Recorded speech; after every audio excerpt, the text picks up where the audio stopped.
¿Sabés por qué sos actor? A veces sí, a veces no. A veces cuando tengo que explicarlo así a la prensa y creo que invento una especie de historia y la realidad es que caí de pedo, digamos, de,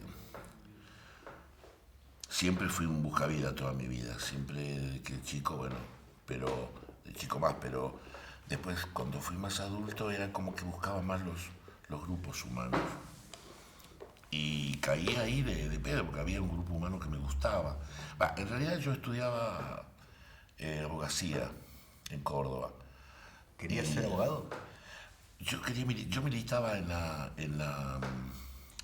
yo me afilié al Partido Comunista en la Colimba, en el año 76, para que te Mirá ubiques qué en la lindo época, digamos, momento ¿no? había que afiliarse. Pero de loco, de mierda, no es que era que para mí una aventura, no era, yo no tenía la más mínima idea de nada. Era un hippie, folclorista, me gustaba mucho el deporte, muy deportista, me gustaba cantar y, y me afilié ahí en la Colimba y me junté con gente de la Liga de Derechos Humanos, porque ahí me avivé qué estaba pasando. Entonces me pareció Pero ya en muy... el 76 te enteraste qué estaba pasando. Adentro de la Rap. Colimba, Bien. yo no sabía nada, no entendía nada. Y ahí me enteré, porque ese año no se dieron prórroga a los estudiantes universitarios. Entonces a mí me llevaron ahí porque yo era paracaidista. Caí ahí en Córdoba. Y la gran mayoría de mis compañeros eran universitarios y yo no había terminado el secundario todavía. Debía plastilina ¿viste? Y entonces, y ahí me empecé a enterar por ellos. De hecho, tuve compañeros desaparecidos, ¿no? Por ellos, qué es lo que estaba pasando. Y ahí me afilié al Partido Comunista.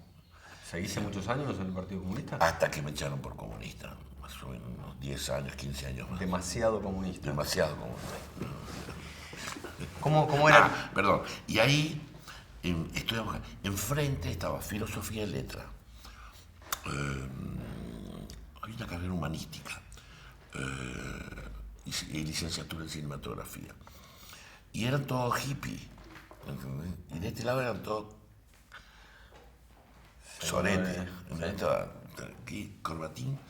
Y yo cantaba, entonces ellos organizaban peñas, y yo iba y cantaba en las peñas, y me sentía más identificado con ellos. Y un día dije, no quiero estudiar más abogacía, y empecé a estudiar cine. Y ahí fue que cerraron la facultad, nos metieron muchos presos, y salimos, y después ya... Y ahí conocí gente de teatro. Estaba solo en Córdoba. Y ahí dije, uy, quiero teatro, quiero gente de teatro. ¿Qué te gustaba de ese mundo? Pensá que yo vengo de una sociedad salteña muy rígida, donde el negro es negro y el rico es el Tiene un rico, poco de... digamos, sí. ¿no? Entonces, la gran mayoría de la gente de clase media tiene la idea esta de acercarse a esa alta sociedad, ¿no? O conseguirlo por algún modo, o ganando mucha plata y estar al lado de ellos, o casarse con uno de ellos, digamos, Acceder de esa manera. Sí. es como decir yo, mi sueño era cogerme una rubia, nunca me había cogido una rubia, de verdad, digamos, ¿no? Y en Córdoba sí. Y había muchas rubias ahí en el teatro. Eso era la mina. Era la mina.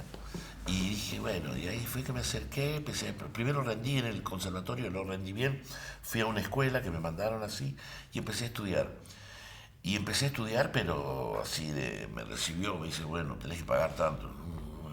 Bueno, ¿qué sabes hacer? Miguel Iriarte, eso se lo debo mucho, en Córdoba. Me dijo, ¿no tenés plata? No. Bueno, ¿qué sabes hacer? Carpintería, sí. ¿Sabes pintar? Sí. Bueno, paga con trabajo. Y ahí me mandó al primer piso y empecé a estudiar. A la semana se hizo una muestra ya de los chicos, pues ya estaban como un año, mitad de año. Él me da un libro, Juan Rulfo, creo que fue el primer libro que leí, antes de los clásicos, D'Artagnan, el Tony, ¿viste? Literatura alta, literatura. Ese fue, creo que el primer libro que leí, El Llano en Llama y El Pedro Páramo, de Juan Rulfo. Y hay un personaje que se llama Macario.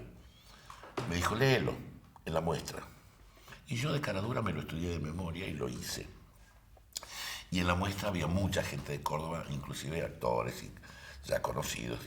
Y ahí me vieron, uno de los actores me dijo, ¿no me querés hacer un reemplazo? Una obra. Yo dije, sí. Así que en una semana preparé un reemplazo, hice un curso intensivo de cordobés, porque el personaje era cordobés, y ahí fue la primera obra que yo vi. La vi arriba del escenario, digamos. Cuando hablas así del pasado, cuando hablas de ese momento, digo, sonreís. Cuando hablas de Salta, de ese negrito que quería estar con una rubia, sonreís. ¿Vos recordás el pasado, lo recordás con una sonrisa o hay en el pasado también otras sensaciones? Yo creo que a veces también me miento en ese sentido, porque cuando el pasado es duro, pero duro, duro, uno trata de tamizarlo todo el tiempo. Y yo puedo dibujarlo hasta de espíritu de superación, o el decir, no, bueno, ya el pasado fue, yo tengo que vivir mi nueva vida, hoy es el comienzo del resto de mi vida, todas esas cosas que uno utiliza para dibujarlo. Sí con humor, sí con humor. Yo creo que hay algo que yo no perdí, que es mi capacidad de juego, de jugar. Eso me salvó la vida. A mí mis tíos, yo viví con unos tíos que eran terribles. Yo era un niño terrible. Estos tíos me pegaban a mí. ¿Qué edad? Yo viví con estos tíos desde los 7 años hasta los 13. ¿Y por qué vivías con ellos? Porque mi papá, que era jefe de correo en el campo, quería que yo tuviera una mejor escuela, una mejor vida. Yo vivía con mi viejo solo. En Salta. En Salta. Entonces, mis tíos, que eran gente, digamos, la hermana de mi papá melliza y su marido, que era gente de apellido, ella era una salteña que logró conseguir eso, ¿ves? De lo que estamos hablando. Se ubicó. Pero nos usaban a nosotros también, mis dos hermanas, como criados. Éramos los criados de la casa, lo que hacíamos. ¿Desde los 7 años? Desde los 7 años, claro. Nos usaban para hacer todas las tareas de la casa. Y además nos castigaban mucho, nos pegaban mucho. Físicamente estás hablando. O sea, más allá del castigo Me ataban y me pegaban con látigo de caballo. Con eso me pegaban. ¿Y cuál era tu reacción en ese momento? A los 7 años, digo, la reacción es muy difícil, digo, reaccionar y pararte frente a la agresión. ¿Cómo reaccionabas? Yo me acuerdo que había tenido un curso, mi viejo también un ser muy especial. Me acuerdo que había un compañerito mío ahí en la caldera donde vivíamos, tenía la misma edad, y siempre peleábamos, y siempre me ganaba.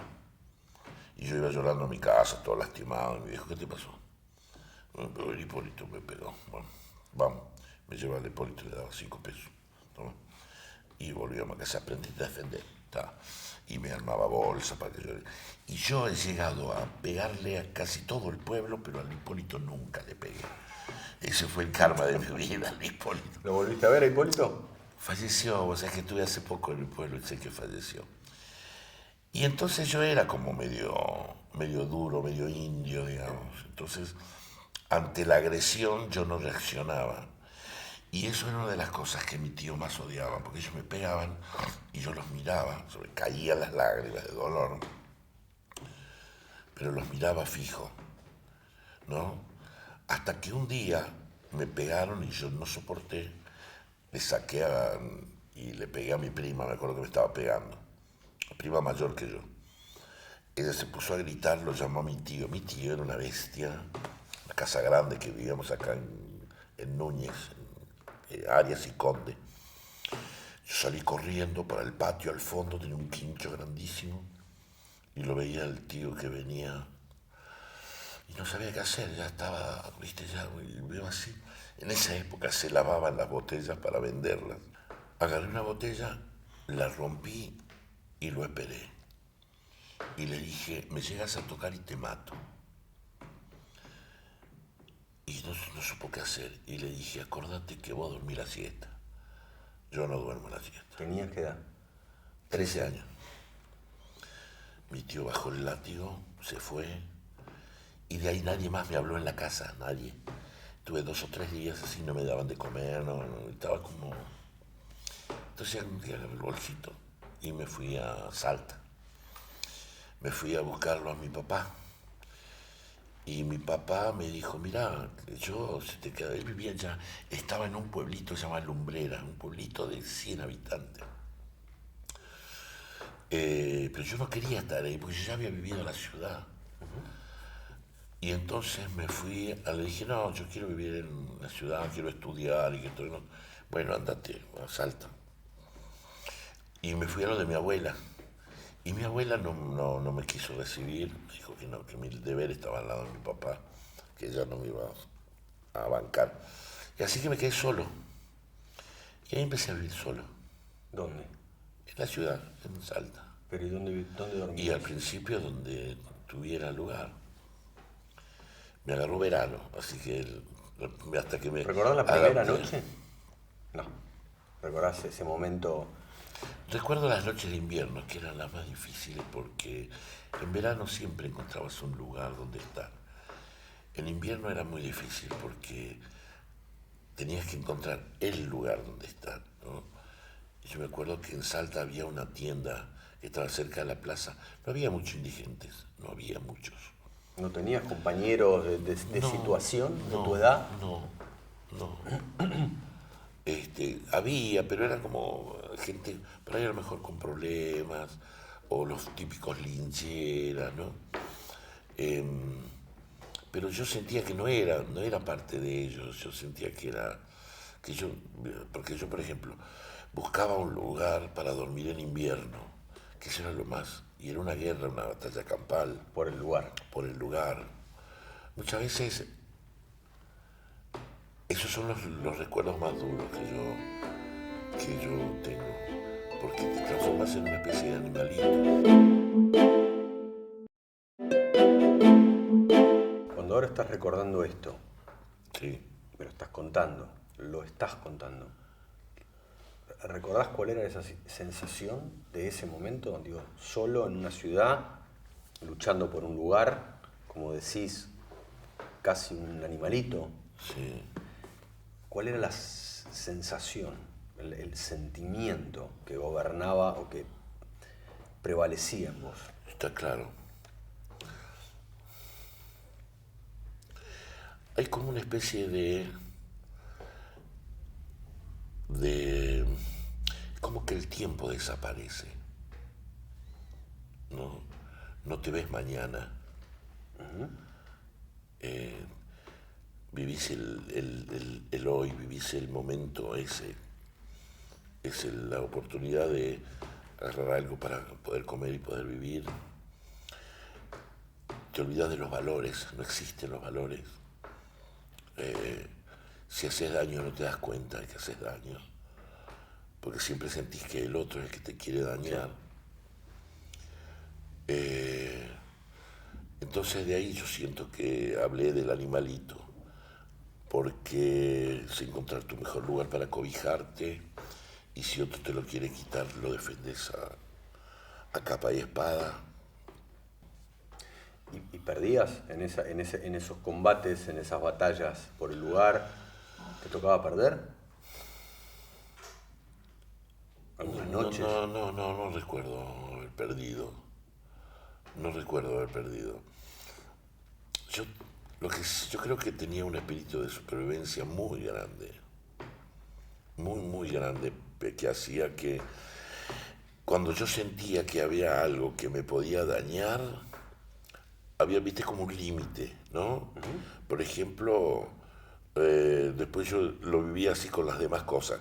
Hay una época donde no era alcohólico, pero sí hubo una época donde tomaba mucho. ¿En qué? Pero ya más grande. Ya más grande, digamos, Porque ¿no? vos viviste en la calle desde los 13... Hasta los 15 años más o menos, que empecé a decir basta, ¿viste? Era como que empezaba a necesitar un lugar, un espacio. ¿Siempre en Salta? Siempre en Salta. Y además empecé a conocer gente. conocí amigos, o jugando al fútbol, te hacías amigos, y así empecé yo a veces a ingresar a algunas casas como amigo. Y en esa época, y sobre todo en Salta, había como un espíritu más de, de, de solidaridad, digamos, y si yo quería trabajar, también conseguía trabajar, lo que sea. Durante un día yo no daba más de hambre y yo sabía que había lugares donde yo iba a trabajar y ganaba un peso o me ganaba la comida, pasaba por un barrio y pasabas, mirabas así, carpeabas y decía, señora, ¿tiene gallinero? Sí. ¿Le limpio el gallinero? Sí, hijo, ¿cómo no? ¿Cuánto me va a cobrar? No, lo que usted me dé, comida. Y pasabas, limpiabas el gallinero, te tomabas el día de limpieza, te daban de comer, te daban plata. Y si por ahí tenías zapatillas rotas, decían, ay, mira, yo tengo un sobrino, y por ahí ligabas un par de zapatillas. Y cuando no, eso no ocurría, o cuando no conseguías que alguien te diera, o ibas a un bar y no te daban, Sí. ¿de dónde comías? ¿Llegaste a comer? Digo, ¿fuiste a ir a buscar los restos en la basura? Claro. O sea, Y al principio. en la calle eso es algo común. Claro, al principio. Al principio hasta que entendés que hay otras Que posibilidades. hay otras posibilidades mejores, digamos. Primero, pues suponete ir a un restaurante y esperar que cierren y tirar la comida. Entonces ahí, y buscar la comida. Después un día te hiciste amigo del que tira y le decís, che, ¿no me puedes separar alguna cosita? Yo te voy a separar. Y ya entonces ya tenías mejorabas la calidad. Sí, claro. ¿no? Y así en todas las cosas. Era como una forma de ir creciendo. Yo no vivía de esa cosa, era un logro muy grande. Claro. ¿Entendés? ¿Cómo saliste de esa situación a los 15? ¿Cómo dejás la calle como espacio, como vivienda? Porque yo empecé por empezar era muy inquieto y tenía un problema grandísimo que era, eh, tenía mucha facilidad para hacer las cosas. Entonces, sobre todo vos, desde cualquier lado que se ponga, me dice, ¿qué es eso? Una flauta traversa. Ah, mira qué bien, ¿cómo suena? Y es así, pum, pum, pum. A ver, préstamelo. Y en media hora te estoy tocando una melodía, digamos. Toda mi vida fue así. Pero eso también en contra jugaba, que yo me aburría rápido de las cosas. Y alguien que tiene todo el mundo por delante, Sí. que no tiene límites, tenés todo para ver, todo para descubrir. Entonces a veces yo tengo la sensación de que necesitaba algo donde asentarme para determinada cosa. A veces compañeros, amigos te decían, che, vení, quédate a dormir en casa. Bueno, entonces yo iba. ¿Y cómo era cuando iba a la casa de estos amigos? Por lo general los pibes, ¿cómo somos? Roñosos, tiramos todo, ensuciamos, no importa nada. Bueno, yo iba a la casa de amigos y decía, buenas noches, señora. Ah, bueno, sí, Rolly, sí. Bueno, iba, dormía.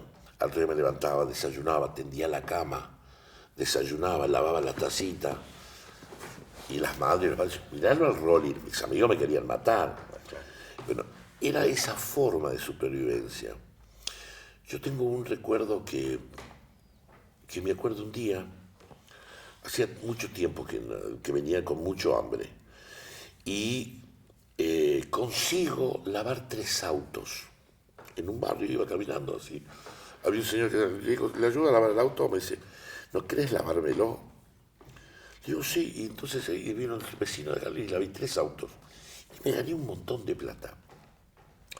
Con esa plata me compré, me acuerdo, 2 flautas así, ¿no? De pan, Sí. y 1 kilo de mortadela. La mortadela es el caviar de los pobres. Vos hablaste del hambre. ¿Qué es el hambre? Digo, Oh, ¿dónde queda el registro del hambre en vos? el hambre no es necesidad, es dolor. Es dolor porque te duele la panza. Te duele y sos capaz de comerte un pedazo de cartón para que se te pase ese dolor. Y hoy está alojado en algo que ya me es contradictorio. Entras a mi casa, abrir la heladera y se cae la heladera. Yo llego a mi casa, abro la heladera, está llena, sí, la vuelvo a cerrar. Después voy a otras cosas. Estas cosas sí, ¿no? Que me... Pero tiene relación con ese, con Tiene el hambre relación con eso, vivido. claro. Claro, yo por ejemplo, todo hago. Che, cocino, me gusta cocinar a los amigos. Bueno, ¿y cómo somos 4? Y yo cocino para 10. ¿Para qué cocinas tanto? Y por la duda falte. Y en ese momento, cuando uno vive en la calle, ¿hay tiempo para llorar en la soledad? ¿Llorabas digo, en la calle o no hay tiempo para eso? ¿O la preocupación es comer, despertarse, que no te saquen el lugar? No hay tiempo. No hay tiempo para llorar. Y esa angustia la pones en agresividad. Te la sacás agrediendo, lastimando, o agrediéndote, lastimándote. ¿Qué te pasa cuando ves pibes hoy en la calle? Me muero. Porque sé lo que les está pasando. Si veo un pibe que se está drogando, sé exactamente qué es lo que te está pasando. Ese pibe quiere morirse, pero como no se va a matar, quiere olvidarse de dónde está, quiere desaparecer. Y la mejor manera es esa. Es drogarse, es emborracharse. Es que tu cabeza deje de pensar, deje de sentir todo lo que estás viviendo. Algo que no sabes que es más que 1 metro adelante tuyo. Porque no podés ver el futuro, no lo podés ver. Vos en un momento contaste una etapa tuya que tenía que ver con el alcohol. ¿Fue ahí? ¿Fue en ese punto? No, fue más adelante. Fue en un proceso donde yo empecé a tomar conciencia. Descubrí cosas que, por ejemplo, a mí me habían mentido, me habían dicho que mi mamá había muerto. Y yo descubrí que no había muerto mi mamá, entonces empecé a buscar a mi mamá, sin familia, buscando una familia, tratando de armarla. Fue creciendo, empezando a crecer intelectualmente. Es como que una vez leí una cosa que es terriblemente cierta. Leí una cosa que dice, la felicidad no se consigue sino a precio de cierta ignorancia. Y es verdad, cuanto más ignoras, menos te duelen las cosas. Y un día aprendiste algo y ese algo te abrió una puerta en la cabeza. Y cuando se empiezan a abrir más las puertas, es como que más preguntas te haces. Si estás preparado socialmente, por ahí la podés llevar. Cuando no estás, es como un conflicto muy grande. Es un conflicto hasta la seguridad. Rechazás que alguien te quiera, Gastón. Porque si te quiere, vos lo vas a querer. Y después lo perdés. Y ese es el dolor constante. La pérdida. Eso es lo que duele. Entonces, para no perder, Sí, no entras. no entras ni dejas que nadie entre. ¿Cuál es el mejor recuerdo que tenés de la calle? Si hay uno bueno. Una acción que me hizo cambiar. Yo te había contado lo de la mortadela. Sí. Y me había hecho 2 sándwiches de mortadela. Y estaba rodeado de perros en una esquina. Y en los perros, había unos perros malos y otros perritos. Había un perrito chiquitito, que pobrecito estaba así. Y yo tiraba pedacitos de pan y venían todos y los sacaban así. En un momento agarré un palo, Sí. agarré los perros, los cagué a palo, los saqué a todos los perros a la mierda. Y lo agarré al chiquitito, lo puse ahí y le empecé a dar de comer al chiquitito. Y yo dije, claro, a mí me pasa lo de esos perros. Sí, claro. Este chiquitito no. Entonces, a partir de ese momento empecé a trabajar para ser un perrito chiquitito. Sí, es muy bien. Un perrito chiquitito. Ese recuerdo lo tengo, pero porque eso fue una cosa que me hizo cambiar la vida.